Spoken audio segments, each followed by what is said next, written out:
Now on the History Channel, stories from the pages of time. Stories of triumph and tragedy, adventure and achievement, as we go in search of history.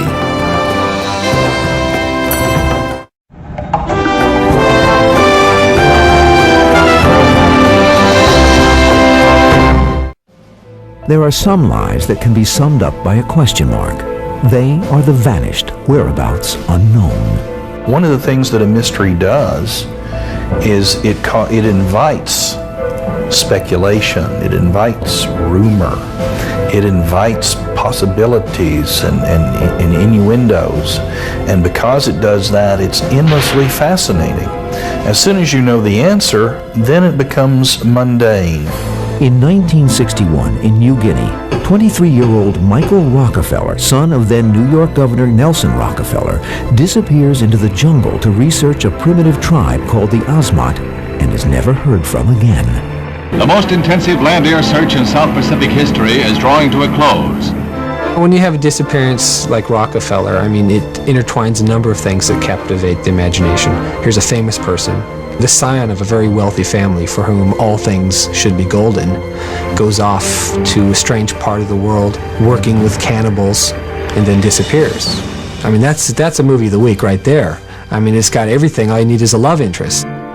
Some of the vanished are clearly the victims of foul play. People like Teamsters President Jimmy Hoffa, whose mysterious disappearance in 1975 has never been resolved. Some people vanish simply because they want to. In December 1926, legendary mystery writer Agatha Christie disappears and becomes the subject of an exhaustive manhunt. 10 days later, she's found in a seaside hotel, checked in under an assumed name. She refuses to explain her disappearance. Why would somebody who's famous choose to try to not be famous? It's a way to tell us, you know what? You don't wish you were in my shoes. I wish I wasn't in my shoes. Then there are those who vanish because they have to. The world's deadliest terrorist, Ilich Sanchez, better known as Carlos the Jackal, successfully escapes capture for nearly 30 years. Klaus Barbie, the Butcher of Lyon, is able to hide in Bolivia for over a quarter century. And murderer Richard John Bingham, the 7th Earl of Lucan, remains missing to this day. Known as Lucky Lucan, the Earl is a dashing figure in the English royal court of the 1970s. Lucky Lucan throws it all away in 1974 when he brutally murders his children's nanny and nearly kills his wife with a lead pipe in the kitchen. Lucky Lucan, dead or alive, has not been seen or heard from since. There are people that don't want the mystery solved. They don't want the answer because it's so enjoyable trying to think what might have happened. That's truly what makes it legend. That makes it folklore. The legend now is beyond the man or the woman. It's part of public culture. Nowhere is this more true than in the case of George Mallory, who climbed to the top of the world and then disappeared into thin air.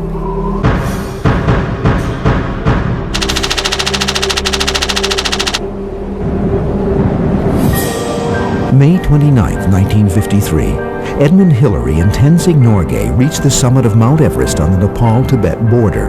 They are the first men to stand on the top of the world at 29,028 feet. Or are they? To this day, there are those who believe that this man, George Lee Mallory, was really the first to reach the top of the world before he vanished without a trace, and that he did it 3 decades before Hillary. Mallory was actually the first person to lay a foot on the mountain in 1921, and he saw the ridge, the North Ridge, going up to the summit, and he figured, this is it. This is a doable route. In 1921, George Mallory is a Cambridge-educated scholar, poet, bohemian, mountaineer, husband, and father, a Renaissance man of many talents and one true love.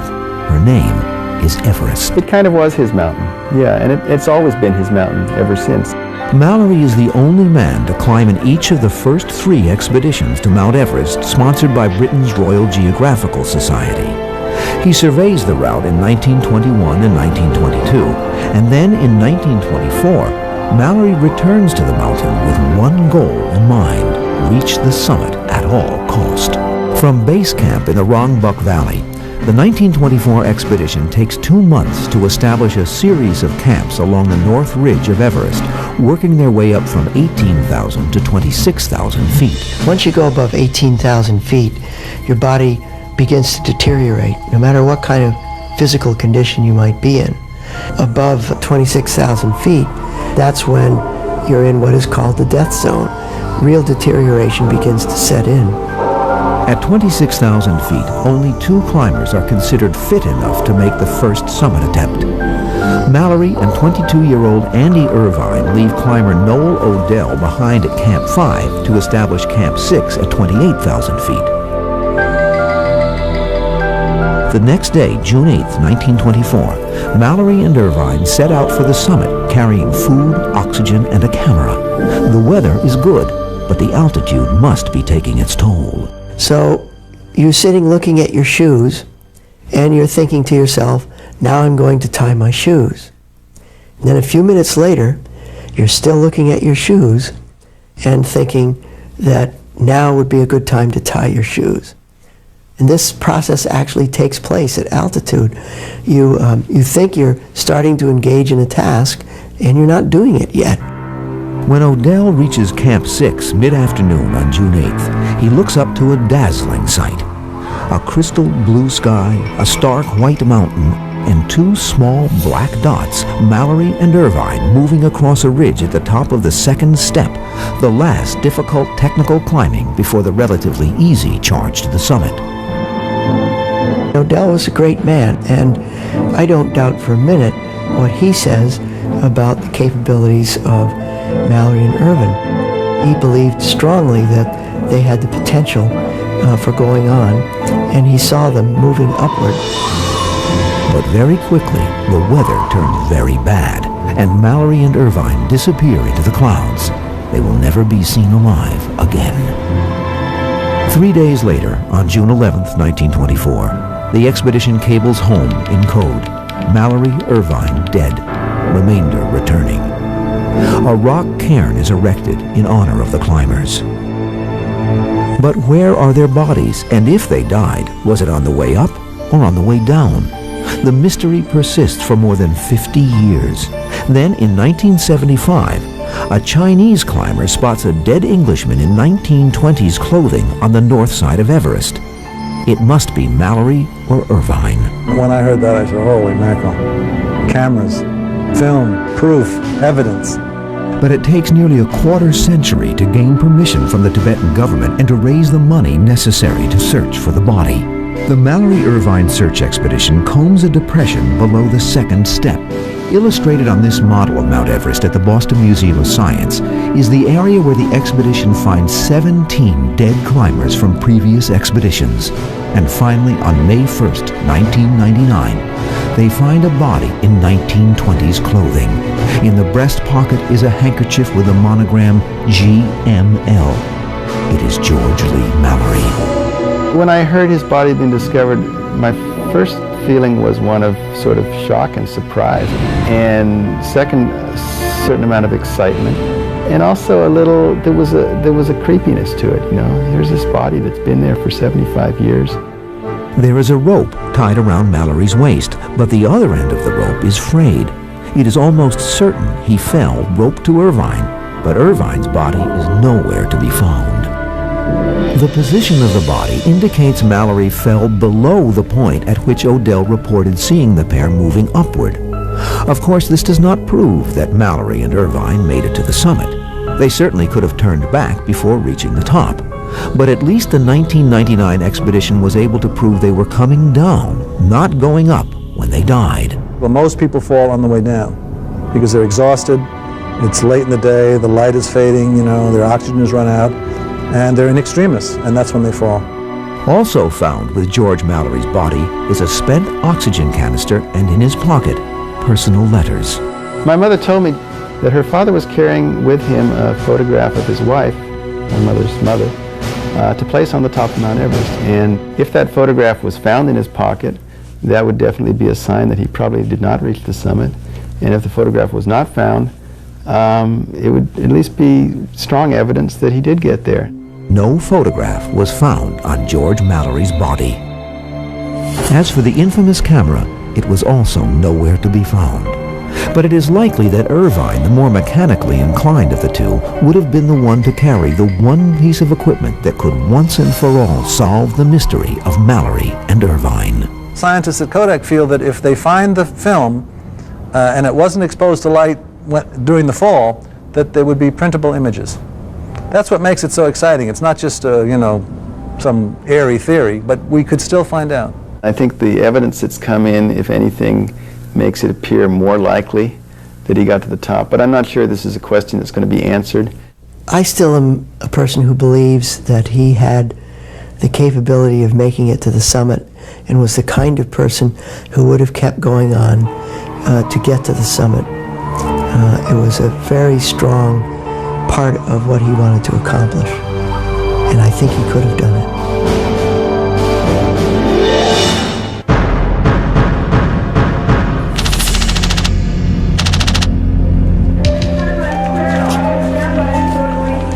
It is Thanksgiving Eve, 1971.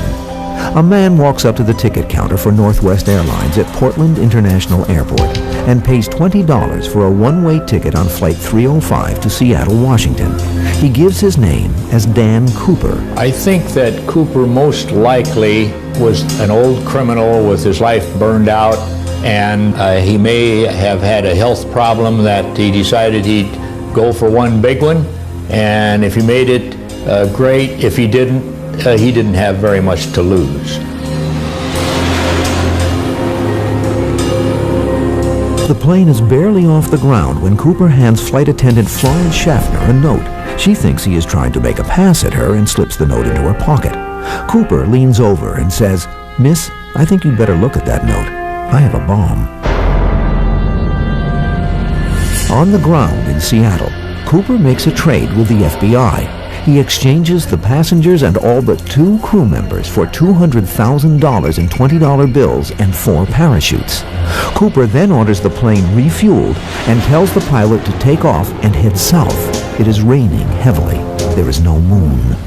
Bill Radicek told me in his 24 years up to that time of flying airliners, that was the most severe weather he had experienced. And I know because I was up there during it for a while there, chasing the airliner in an Army helicopter. About 30 minutes into the flight, Cooper straps the bag of money to his body, straps on 2 parachutes, and orders the flight attendant to help him open the rear door of the Boeing 727 and lower the stairs. He then orders her into the cockpit. A few seconds later, the pilot hears Cooper yell, "No," and then there is a strange bump. Cooper has vanished, literally, into thin air. A very foolish individual would bail out of an airliner at 10,000 feet at 196 miles an hour with an outside air temperature of 7 degrees below zero. Cooper is just that foolish. He jumps out somewhere over southwestern Washington, perhaps near the town of Ariel. There is an unprecedented search by air and on land looking for a body, a footprint, or a shred of Cooper's enormous orange parachute. Frank Heil was part of the search and rescue operation. As I walked through the woods and looked back over my shoulder and looked up to the forest canopy, I'd have thought I couldn't have picked a better place if I were D.B. Cooper. Grassy, blown down trees, streams, water. It's very, very difficult, but ideal country to hide in for a day or two. No one matching Cooper's description is ever reported missing by family or friends or co-workers. There have been no sightings of him, dead or alive, to this day. They've never found one thing that I feel that indicates that he didn't make it. They didn't find any clothing. They didn't find any parachute. I think he knew what he was doing, and I think he got on the ground, and I think he carried it off. He held up an airplane. We still have stories about cowboys holding up trains because that was amazing for that time. But the man who held up an airplane, there's no doubt that D.B. Cooper is an American legend, which is all the more hilarious for the fact that we don't know who D.B. Cooper was. But some think they do know. 5 months after the D.B. Cooper skyjacking on April 7, 1972, another Boeing 727 is skyjacked en route from Denver, Colorado to Los Angeles, California. The skyjacker fits the description of D.B. Cooper and makes eerily similar demands, even though no details of Cooper's case have been released to the public. But this skyjacker is different in 3 important ways. He demands and gets more money, $500,000. He bails out over a level field near Provo, Utah. And on a tip, FBI agents identify the skyjacker as Richard Floyd McCoy. Richard McCoy loved danger. There's no question about it. And I think that's exactly the kind of person that would hijack not only one, but probably 2 aircraft. And he was tough enough to endure both of them. And we certainly know he endured the bailing out over Provo and got away with it, at least for 2 days.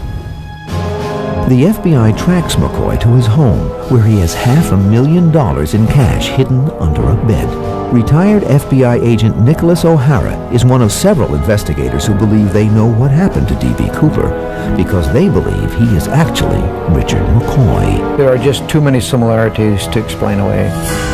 The fact that both of the hijackers took 727s with the rear stairs, the fact that both asked for D-rings to secure the money to themselves, that both used typed notes on the back of FAA flight plans, both using the same terms of azimuth, air stairs, interphone.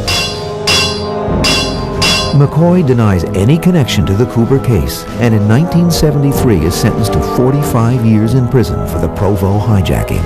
But in 1974, he escapes with another inmate.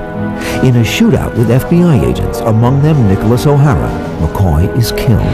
If he was D.B. Cooper, he went to his grave with the secret. It was a copycat crime. It was an attempt to successfully duplicate Cooper's crime.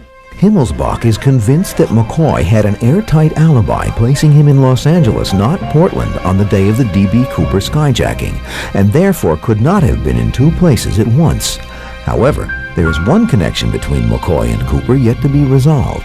The tie and tie tack left behind by Cooper on the Northwest flight were identified as belonging to McCoy by McCoy's mother and sister-in-law.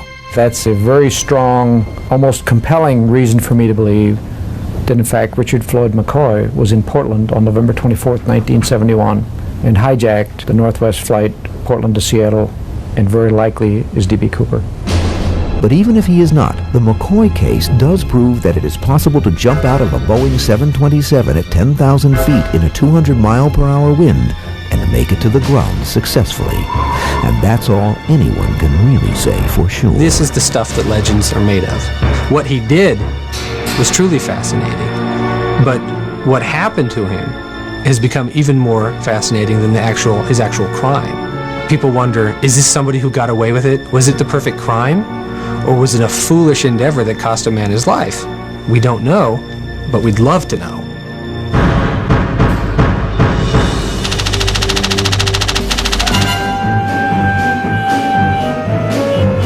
New York City is hot and muggy on the night of August 6, 1930. Newly appointed New York Supreme Court Justice Joseph Force Crater, age 41, meets friends for dinner at the Billy Haas restaurant on West 45th Street.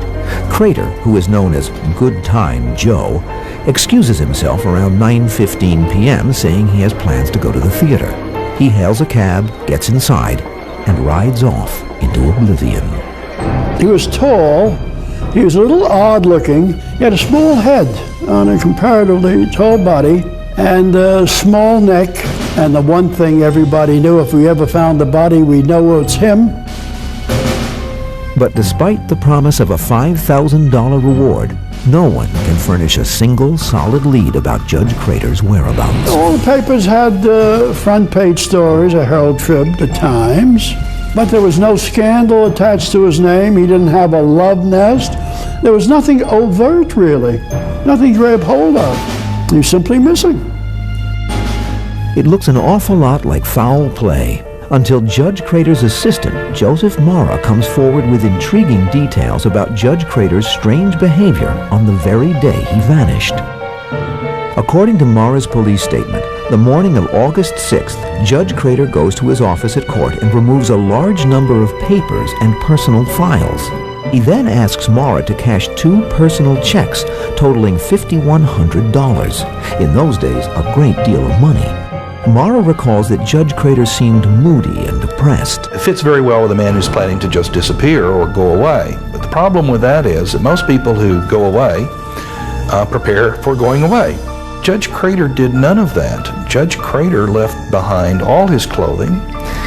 He left behind items that he usually kept in his pocket, such as a monogrammed pocket watch and a card case, things of some value.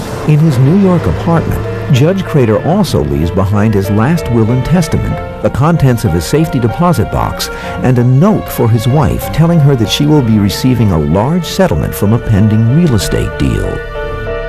He is a man who clearly has a lot of the circumstantial markers for a person who might commit suicide. He was not a suicide. He had nothing to commit suicide for. He wasn't ill. His wife was fairly complacent. He played around. She never spoke too much about it. He had a good income. He had all kinds of connections. And in New York politics in 1930, connections are everything. If you are connected to Tammany Hall, a powerful group of Democrats which runs the city from their infamous smoke-filled rooms. Everything of consequence was run by Tammany, which was a very effective political machine and crooked as hell.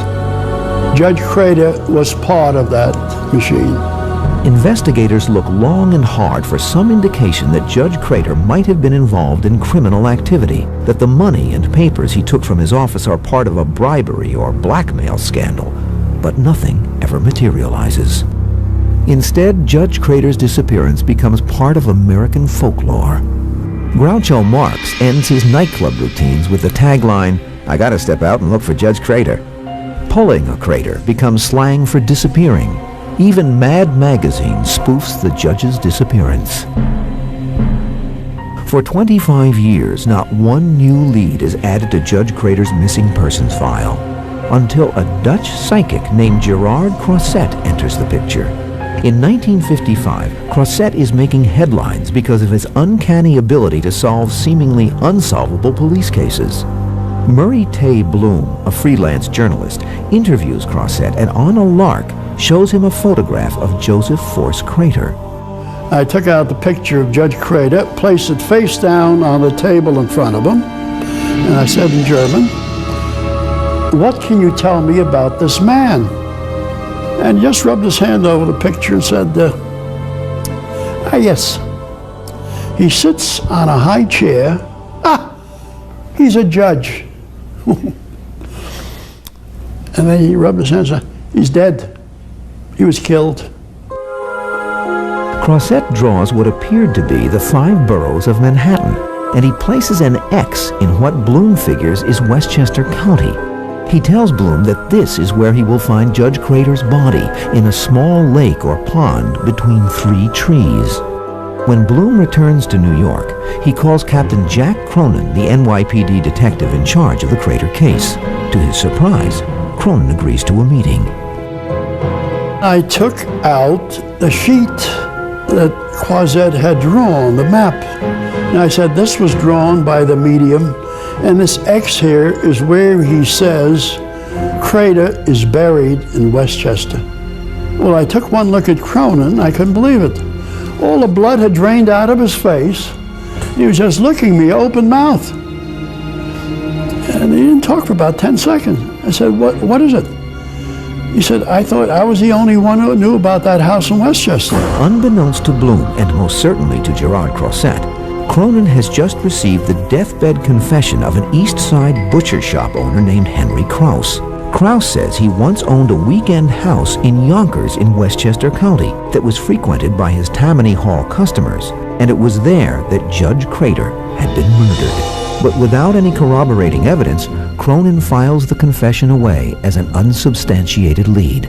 Now, however, he isn't so sure. Bloom and Cronin drive to Krause's former home to have a look around. In the backyard, the pair is disappointed to find no sign of a lake or a pond. It seems that Croiset is wrong. until the owner says that there used to be a pond and points out a depression between 3 trees. I said, would it be possible to do some discreet digging in the backyard? She said, you better talk to my lawyer. So we called a lawyer. He said, you crazy? You want to dig? Buy the house. When the house changes hands a few years later, Bloom and Cronin approach the new owner, this time with a hefty honorarium from Life magazine. They are granted permission to dig as long as it's out of sight of the neighbors, which rules out digging in or around the old pond. No remains are found, but Bloom is convinced that this is where the mystery of Judge Crater waits to be solved. I'm sure he got killed, and I suspect very much up in this near or in the backyard of this Dutch colonial house in Yonkers. And he remains one of the profoundest missing person mysteries in American history.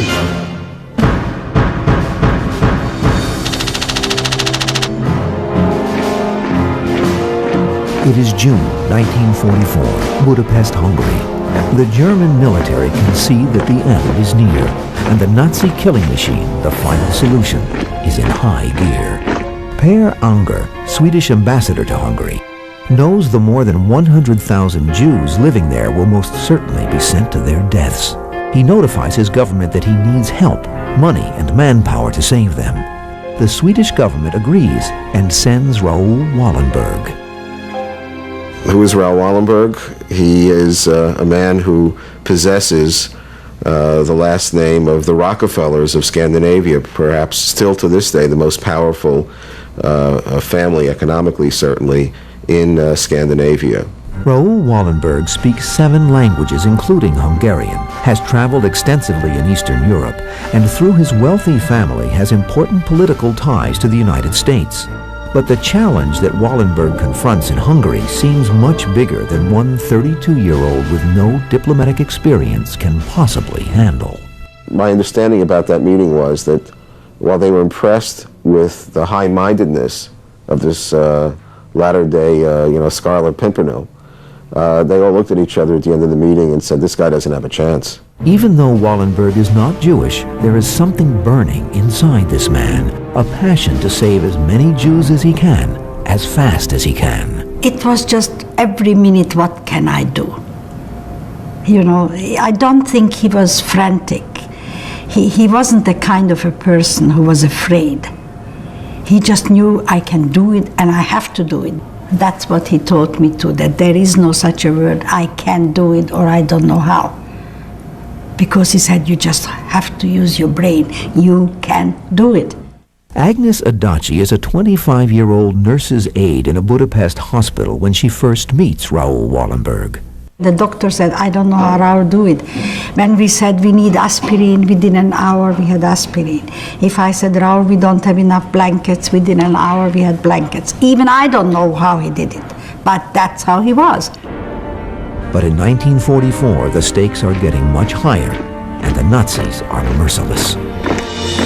They had all the power, they had all the weapons, we had nothing. We were totally at their mercy.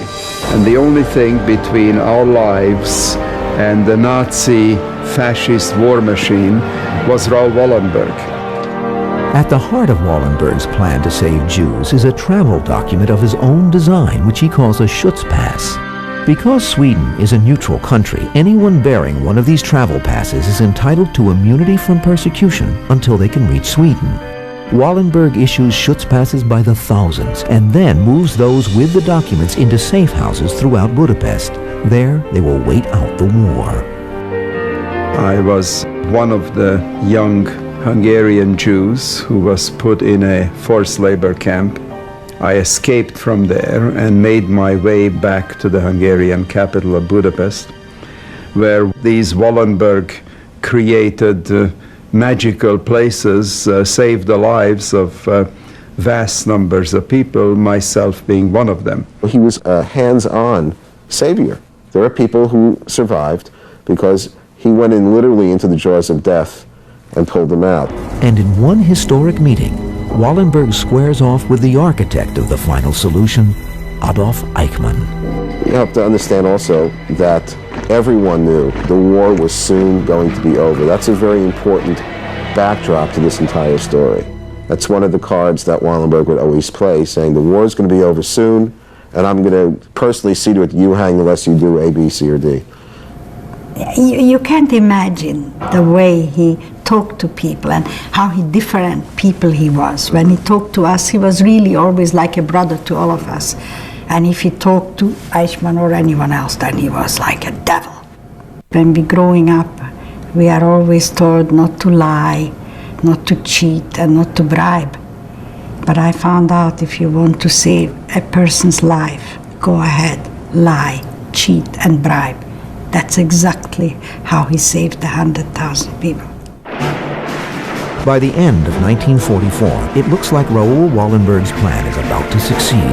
The Soviet army marches into Budapest on the heels of the fleeing Nazi regime. On January 17, 1945, Wallenberg insists on meeting with Soviet military forces. On the way to the meeting, he tells a friend, "I'm not sure if I'm a guest or a prisoner." It will be the last time Wallenberg will be seen outside of the Soviet Union. Once Wallenberg was arrested, and he was arrested by the Soviets immediately, and until the end of the Soviet period, started lying about what had happened to him. Now, at the time when that happened, the official Soviet story was he died in a car accident in Budapest, sort of just as the war was ending. And then in '57, they changed the lie and said that he had died in '47 of a heart attack. So when we asked for the autopsy papers, they couldn't find it. So we said, could we talk to the doctor? And they said, the doctor is dead. So we knew it's a lie. Another official Soviet document has Wallenberg dying in 1956 in either Lefortovo or Butyrka prison, this time from poisoning. What you're dealing with is a series of bureaucracies where the information is accumulated by the security service and kept in the security files, and the automatic instinct, even in democratic countries, is to keep these files a secret. And the result is that there is no, and there never has been any, systematic research into the fate of Wallenberg. There's people like myself who are trying to knock at the doors and to get in, but nobody has got in, and that's the problem. Suspicion that all these stories, the crash, the heart attack, the poisoning, are false, is bolstered by the dozens of former prisoners who have come forward over the years with claims that they have seen Raoul Wallenberg alive, one as recently as 1989. But it's been difficult to find out for decades because the Soviets had a profound guilt complex because they knew what they did to Wallenberg was one of the most appalling outrages of Soviet behavior during the entire existence of the Soviet Union. Here was a humanitarian whose sole purpose was to save lives, and they arrested him, presumably tortured him, kept him in prison for God knows how long. After persistent rumors in the early 1990s that Raoul Wallenberg was sighted in Kazan Mental Hospital in Tatarstan, a Swedish-Russian working group led by Wallenberg's sister and brother-in-law requests inmate records for all psychiatric institutions in Russia. The Russian Psychiatric Association opens all mental institution records except the ones for Kazan Mental Hospital. This leads many people to believe that Wallenberg could very well still be alive, the last victim of the Cold War.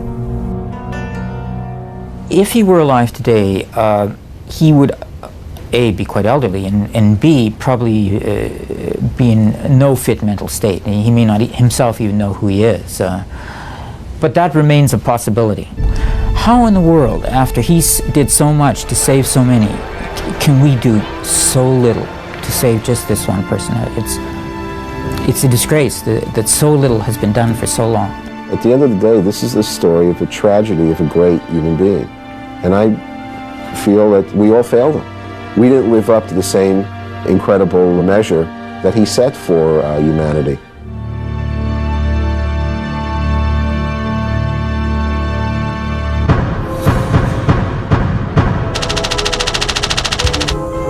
Is she in New Zealand sipping tropical drinks with her 2 children, or was she kidnapped, taken to San Antonio and murdered for $500,000 in gold? We don't know. Madeleine Murray O'Hair, the world's most famous atheist, often referred to herself as the most hated woman in America. The moniker goes back to 1962, when O'Hair led a hotly contested and highly publicized fight all the way to the U.S. Supreme Court that resulted in the removal of school prayer from all public schools. The founder of the American Atheist Movement, O'Hare spent a lifetime battling for the total separation of church and state. She was a self-made celebrity. She was identified with atheism. She was had more enemies than friends, and you couldn't take your eyes off her because she was always doing unpredictable and amazing things. On August 27, 1995, Madeline, her granddaughter Robin Murray, and her son John Murray leave a note on the door of the American Atheist headquarters in Austin, Texas, saying they are going out of town and their employees will receive their paychecks in the mail. But the O'Hares don't show up in New York, or anywhere else for that matter. They are missing, and so is more than $500,000 they took out of an American Atheist Movement bank account in New Zealand. For that first 30 or 60 days, I didn't think it was anything particularly unusual, because there were many times when she and my brother and my daughter would go on 30-day vacations, leaving either a skeleton staff or only one person there while they were off in Europe spending $1,000 a day. William J. Murray is Madeline Murray O'Hare's eldest son, the boy whose right not to pray she took all the way to the U.S. Supreme Court. Estranged from his family since the mid-1970s, William Murray today is a devout Christian. He admits that early on he thought his family had left of their own volition, and this theory seems to be supported by the actions of his brother John Murray, who buys $500,000 in gold Krugerrands, Maple Leafs, and American Eagles from an Austin jeweler right after the trio closed up American Atheist headquarters. Shortly after the coins were delivered to John Murray, he placed his last phone call to the atheist officials in Austin. A few hours later, they made one more call to him, and after that, his cell phone was dead, and that's the last anyone has ever seen of or had any contact with the three Murray O'Hares. That's late September 1995. When Robin Murray's car is found at the Dallas International Airport, it looks like the Murray O'Hares have definitely taken the money and run. But when the one-year anniversary of their disappearance approaches with no sign of the trio, William Murray becomes convinced his family has met with foul play. I finally contacted the police exactly 1 year after they disappeared. I filed a missing persons report. And I waited that long for several reasons. A, we were estranged, and B, all the people that were around her, that surrounded her, the atheists that claimed that they loved her so much and adored her and worshipped her, I thought would take care of this. Well, they took care of it all right. One of them moved in her house and slept in her bed. Another one moved in and took over her board of directors and her bank account. Another one went in and grabbed her property. I mean, they took care of her real good. The Austin Police Department, subscribing to the theory that the Murray O'Hares left of their own volition, puts the case on a back burner for the next 3 years. Then, in 1998, the discovery of a dead man adds a sinister wrinkle to their disappearance. The dismembered body of a small-time con man, Danny Fry, is found near Dallas. For a long time, it was entirely plausible that Madeline Murray O'Hare had just disappeared of her own free will, and in Texas, that's not a crime. But now we had Danny Fry being murdered, so the case got a lot uglier real quickly. Danny Fry disappeared in Austin the same weekend the Murray O'Hares disappeared. Fry was also a known associate of David Waters, Madeline Murray O'Hare's business manager. Right before his disappearance, Fry told his family that he and Waters were, quote, cooking up something big. Someone did not want police to know that this corpse was that of Danny Fry from Florida, and they cut his head off, they cut his hands off, they took all his clothes, and they dumped him. After Danny Fry's body was found and the condition that his body was in, I pretty much assumed that all three members of my family had also been dismembered to dispose of in some way. Police have questioned David Waters on a number of occasions, but Waters consistently denies any involvement in the case. However, his connection to Fry, the Murray O'Hares, and his knowledge of the organization's New Zealand account introduces the possibility that he may know more than he's telling. Very simply, she was murdered for both hatred and money.